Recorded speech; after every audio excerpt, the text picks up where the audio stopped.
یہ بلاول صاحب کو آپ نے امریکہ کیوں بھجوا دیا؟ وہ کمپین چھوڑ کر چلے گئے، خیریت؟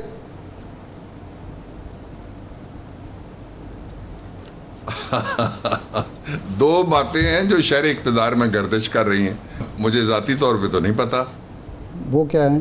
اور ان میں سے پہلی بات یہ ہے کہ کوئی سی وی ساتھ لے کے گئے ہوئے ہیں، اچھا، اور جو دوسری بات ہے وہ یہ لوگ کہہ رہے ہیں کہ کوئی پراپرٹی کی ٹرانسفر کا کوئی معاملہ ہے۔ یہ شہر اقتدار کے اندر جو لوگ کہہ رہے ہیں، مجھے ذاتی طور پہ تو کچھ علم نہیں ہے۔ یہ جو آپ نے کیس بنایا ہے، بز ورڈ میں نے آپ کو سنا دی، یہ جو کیس بنا ہے نیا زرداری صاحب نیو یارک کی پراپرٹی کا، یہ وہی اس کی ٹرانسفر کا ایشو ہے؟ آئی ڈونٹ نو، میں نے جو چونکہ ہیر سے ہے اس لیے میں کامنٹ نہیں کر سکتا، لیکن یہ چونکہ بز ورڈ ہے اس شہر میں اس لیے۔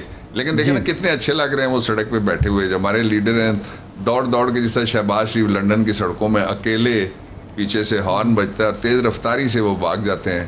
پاکستان میں آتے ہیں، سوال کا جواب دینے کے بجائے کہتے ہیں میری چک نکل گئی ہے۔ وہ چک ایسی ہے کہ جو ہی اپوزیشن میں جاتے ہیں وہ نکل آتی ہے اور اپوزیشن ختم ہوتی ہے، چک ساتھ نہیں ڈاکٹر صاحب، خونی انقلاب آئے گا، چک نہیں آئے گی، اب خونی آئے گا۔ ڈاکٹر صاحب، یہ بلاول صاحب کے سی وی کا آپ نے ذکر کیا، وہ 4 دفعہ کہتے ہیں، آپ نے بھی 4 دفعہ کہا ہے کہ خونی انقلاب آئے گا، لیکن وہ جو کیا، میں اس پہ میں تبصرہ نہیں کرنا چاہتا اس کو۔ ڈاکٹر صاحب، یہ سی وی کا جو ذکر کیا آپ نے، یہ سی وی وہ سیاسی زندگی کے لیے لے کر گئے ہیں یا ذاتی زندگی کے لیے؟ یہ کیا بات چل رہی ہے کہ آپ کی دانش میں کیا ہے؟ نہیں، میں نے کوئی ذکر نہیں کیا، میں نے آپ کو بتایا کہ شہر اقتدار کے در و دیوار میں جو خبریں آتی رہتی ہیں، وہ چونکہ انویسٹیگیٹو رپورٹر ہیں، ایڈیٹر ہیں ہمارے پیر صاحب، تو انہوں نے پوچھا تو میں نے بتا دیا۔ یہ 2 باتیں یہاں پہ چل رہی ہیں، لیکن ایک بات میں بڑے واضح طور پہ کہہ دینا چاہتا ہوں کہ جن کا قبلہ کہیں اور ہے وہ اقتدار میں واپس۔ شہباز شریف صاحب کہتے ہیں کہ میں پاؤں پکڑنے کے لیے تیار ہوں، ناک رگڑنے کے لیے تیار ہوں، ایک ٹانگ پہ کھڑا ہو کے پانی کی بوتل دوسرے ہاتھ میں پکڑنے، جو مرضی کر لیں، جو فیئر الیکشن ہوگا کبھی اقتدار میں نہیں آئیں گے۔ میں یہ کیوں کہہ رہا ہوں؟ ایک صوبے میں ایف آئی اے نے یہ دریافت کر کے آپ کو بتا دیا ہے کہ 4 ملین سے تھوڑے سے زیادہ، یعنی 40 لاکھ سے زیادہ جعلی شناختی کارڈ بنائے، آفیسرز پکڑے گئے، این ڈی ایس کے لوگوں کو، را کے لوگوں کو، پاکستان کے دشمنوں کو اور پاکستان کے قاتلوں کو، ان کو شناختی کارڈ دیے گئے۔ تو ٹیکنالوجی سے جو خوف ہے نا اگر کسی کو، تو وہ اسی بات کا ہو سکتا ہے کہ جو میرے جعلی ووٹ ہیں وہ ختم ہو جائیں گے، اس لیے کہ جو ٹیکنالوجی آنے کے بعد اور الیکٹرل ریفارمز اگر آ جاتی ہیں تو آنے کے بعد یہ سب کے بھلے میں جاتا ہے، اس لیے کہ ایک سے زیادہ ووٹ نہیں بن سکے گا۔ جو خواتین سحری کے وقت لا کے پہلے ان کو پہنا کے بڑے بڑے چادریں، تو مختلف دیہاتی علاقوں میں پہلے ان کو کھڑا کر دیتے ہیں، اور ووٹ شروع ہونے سے پہلے جو ووٹ کاسٹنگ ہو جاتی تھی، یہ آپ اگر ای وی ایم دیکھیں گے، کوئی 6-7 قسم کی ای وی ایمز ہیں جو الیکشن کمیشن نے بھی دیکھی ہیں، گورنمنٹ نے بھی دیکھی ہیں، تو آپ اس بات پہ حیران ہو جائیں گے کہ کتنی گارنٹیز والی بھی ای وی ایم موجود ہیں، جن کے اندر آپ جب جائیں گے تو ایک جگہ سے آپ انگوٹھا رکھیں گے، یا اپنا نام بتائیں گے، یا آئی ڈی کارڈ، یہ تینوں طریقے ہیں۔ آئی ڈی کارڈ آپ کا جو ہی سامنے جائے گا تو وہ بتائیں گے کہ یہ ویلڈ ووٹر ہے، دوسری مشین آن ہو جائے گی، وہاں سے آپ کو ایک پرچی ملے گی، اس پرچی کے اوپر وہیں پہ آپ نام ہوگا، فوٹو ہوگی، حلقہ نمبر ہوگا، امیدوار ہوگا، اس پہ آپ جو ہی ٹک کریں گے، اگر آپ کی آئی ڈی ویریفیکیشن ہوئی ہے تو آپ ووٹ ڈال سکتے ہیں۔ دوسرا ووٹ پورے پاکستان میں کسی جگہ بھی آپ نہیں ڈال سکتے۔ تو اس کو تو گلے لگانا چاہیے، اس کو تو سب کو آگے بڑھ کے اپنانا چاہیے۔ یہ جس دن آپ دیکھیں گے اس دن، وہ کہتے ہیں نا فارسی میں کہ شنیدہ کیا بود مانند دیدہ، کہ جو دیکھا ہوا ہے وہ سنے ہوئے کے برابر نہیں ہو سکتا۔ ڈاکٹر صاحب، اب اس وقت جو صورتحال ہمارے علاقائی اور خطے کی ہے، افغانستان کا ایشو بہت امپورٹنس اختیار کر گیا ہے، تو آپ سیکیورٹی جو میٹنگز ہوتی ہیں، بریفنگز ہوتی ہیں، اس میں بھی شریک ہوتے ہیں۔ یہ فرمائیں کہ اس وقت ہماری کیا پوزیشن ہے، کیونکہ پہلے تو ہم کہہ رہے تھے کہ ہمارا کوئی فیورٹ نہیں ہے، لیکن ایران ہے، روس ہے، ترکمانستان ہے، ایون چین کے بارے میں بھی اطلاعات یہ ہیں کہ وہ طالبان سے نام و پیام بھی کر رہے ہیں، مذاکرات بھی کر رہے ہیں، بلا بھی رہے ہیں.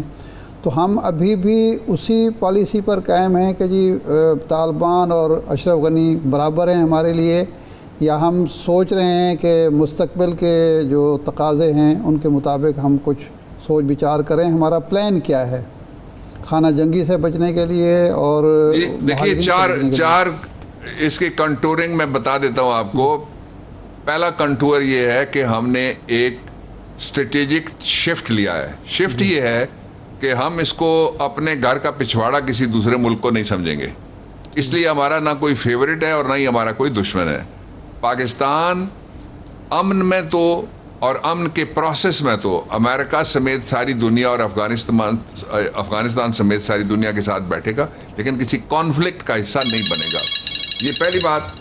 اس کا جو دوسرا حصہ ہے وہ یہ ہے کہ پاکستان اپنی سرزمین کو کسی کے خلاف استعمال نہیں کرنے دے گا. یہ دوسری بات. اور تیسری جو سب سے امپورٹنٹ بات یہ ہے کہ ہم پرائی جنگ میں ہم خامخواہ اپنا کوئی ہتھیار اٹھا کے کسی کے پیچھے نہیں بھاگیں گے. ڈاکٹر صاحب، ہم 5 جولائی کو بات کر رہے تھے کہ 1977 میں دھاندلی کا قضیہ سمیٹتے پھر مارشل لاء آ گیا، پھر اس کے بعد سے لے کے اب تک جتنے بھی الیکشنز ہوئے وہ سب ہی متنازع رہے. پرائم منسٹر صاحب بھی یہ کہتے ہیں. لیکن بنیادی سوال یہ ہے کہ یہ جو الیکشن ریفارمز آپ کرنے جا رہے ہیں، کیا اس سے یہ دھاندلی والا باب مکمل طور پہ بند ہو جائے گا؟ اور پھر امپورٹنٹ بات جو ہے وہ اس پہ عمل درآمد کیسے ہوگا؟ قوانین تو پہلے سے بھی کچھ موجود ہیں. یہ تو اسی طرح ہے جس طرح کوئی کہے کہ جی اگر بچہ گھر سے نکلا تو اس واپس آنے کی کوئی گارنٹی ہے، گاڑی میں نے خریدی تو کوئی چور تو نہیں آ جائے گا، اور اگر میں گھر سے نکلنا بند کر دوں تو کیا کوئی کھڑکی اور دروازے کے بغیر بھی میں باہر نکل سکتا ہوں؟ میرے خیال میں تھوڑا سا اس کو سنجیدگی سے لینا چاہیے. جو ایفرٹ ہو چکی ہے ابھی تک دو طرح سے لیا جا سکتا ہے. ایک تو یہ کہ 73 سال میں کسی نے نعروں کے علاوہ کوئی کوشش نہیں کی کہ کوئی الیکٹرل ریفارمز ایسی کی جائیں، یا کوئی ایسا طریقہ ٹیکنالوجی کا، جس طرح پیر صاحب ابھی کہہ رہے تھے، ارشاد صاحب، وہ نکالا جائے جس کے ذریعے سے ہم پاکستان میں الیکٹرل ریفارمز کر سکیں اور انتخابی اصلاحات کی جا سکیں. اس گورنمنٹ نے پہلی دفعہ کی انتخابی اصلاحات کے لیے پوری اسکیم تیار کر کے اور ہر پہلو اس کا کور کر کے نیشنل اسمبلی سے اس کو پاس کرایا. سینٹ کے پاس ہیں اور اپوزیشن کے ساتھ ہماری اس کے اوپر گفتگو ہو رہی ہے، کیونکہ پرائم منسٹر نے اپنی جو ان کی بجٹ کی کلوزنگ سیشن کی تقریر تھی اس میں انہوں نے واضح طور پہ کہا کہ اگر آپ کے پاس کوئی تجاویز ہیں تو آپ پیش کریں. ہم نے جو تجاویز گورنمنٹ کے پاس تھیں وہ ہم نے بل کی صورت میں اسمبلی میں پیش کی، اسمبلی نے اس کو منظور کر لیا. اب اگر وہ اس حوالے سے کوئی تجاویز اور ترامیم پیش کرنا چاہتے ہیں تو ہماری پہلی کل میٹنگ ہوئی ہے جس میں گورنمنٹ کی طرف سے میں اور اسد عمر صاحب تھے، اور اس میں بڑی ساری پارٹیاں، ان کی سب کی نمائندگی وہاں پہ موجود تھی. تو اس لیے اس کو سنجیدگی سے آگے بڑھانے کی ضرورت ہے سینٹ سے، جہاں پہ یہ پہنچ چکا ہے. ایک اس کا دوسرا طریقہ یہ ہے کہ قانون سازی کے علاوہ کیا طریقہ ہو سکتا ہے جس کے ذریعے سے انتخابات کو فیئر اور فری بنانے کے لیے امپاور کیا جائے الیکشن کمیشن کو اور دوسرے اداروں کو استعمال کیا جائے. جو انتخابی طریقہ کار ہے پاکستان کا، اس میں تبدیلی لانے کے لیے اس انیشیٹو کے بعد بہت بڑی حد تک ایک جواب آ جاتا ہے جو ٹیکنالوجی کے ذریعے سے کہ الزام لگایا گیا درست تھا یا نہیں تھا.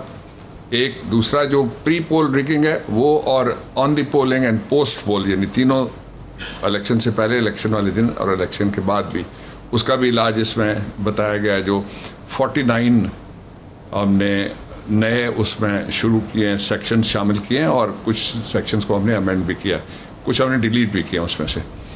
پھر ایک بہت بڑا طبقہ جو پاکستان کا سب سے بڑا کمانے والا بیٹا ہے، وہ بیرون ملک بیٹھا ہوا ہے، وہ کما کے بھیجتا ہے، جس سے ہم کہتے ہیں جی ہمارے پاس اب اتنے پیسے ہو گئے، اب ہمارے خزانے میں اتنے پیسے آ گئے. باقی تو کتنا ایک لوگ ٹیکس دیتے ہیں وہ آپ کے سامنے ہی ہے. تو ان کو پاکستان میں اقتدار میں شریک کرنے کے لیے بھی پہلی بار ہم نے ایک ایکٹ پاس کیا جو قومی اسمبلی سے، اب وہ سینٹ میں ہے اور اس کے اوپر ہم گفتگو کر رہے ہیں اپوزیشن کے ساتھ بھی. تو یہ بہت بڑے اقدامات ہیں. ان کو تبصرہ کرنے کے لیے لائٹلی تو جس مرضی ہے، حقیقت سورج کے اوپر بھی کہا جا سکتا ہے یار کوئی زیادہ آج روشنی نہیں دے رہا، چاند مجھے نظر ہی نہیں آتا. تو اس لیے این کے اتار کے اگر اس کو دیکھا جائے نا، تعصب کی اور پارٹی بازی کی، تو یہ ایسی ڈرائیو ہے جو اس سے پہلے کوئی گورنمنٹ نہیں لے کے آ سکی تھی.